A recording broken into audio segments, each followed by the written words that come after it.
Les chefs Inuits et élus de la Côte-Nord s'associent pour faire pression sur le gouvernement Legault. En fait, ils veulent un engagement ferme pour le prolongement de la route 138. Olivier, pourtant, on pensait que le projet était sur les rails en 2017.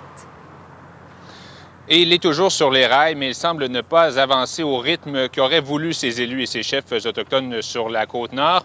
Donc, on se remet un peu en contexte. On regarde cette région, la Basse-Côte-Nord. On est à l'extrême est du Québec.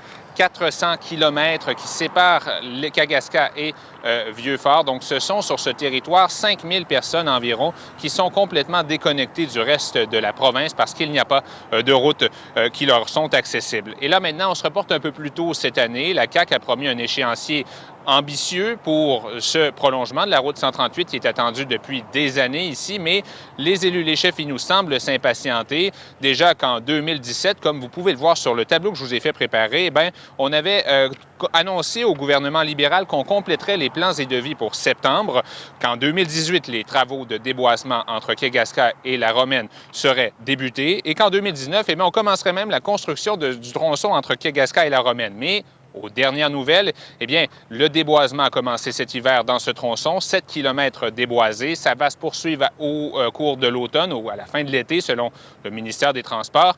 Et donc, ça n'avance pas au goût et à la vitesse qu'aurait voulu la députée de Duplessis, Lorraine Richard. J'ai déposé une motion en mai dernier à l'effet que le gouvernement s'engage avec un échéancier et les sommes qui s'y rattachent pour qu'on puisse, si c'est sur 10 ans ou sur 15 ans, on aura un véritable plan de match.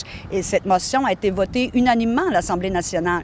Donc, écoutez, on va retourner en délégation à Québec à l'automne, quand les travaux vont reprendre, pour dire au gouvernement que pour nous, c'est prioritaire, ce dossier-là.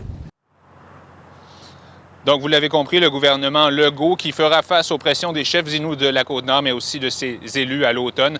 Et donc, ces gens qui veulent le prolongement de la route 138, on vous le rappelle, ce sont 400 kilomètres à l'est du Québec qui ne sont toujours pas reliés par la route 138. Merci, Olivier.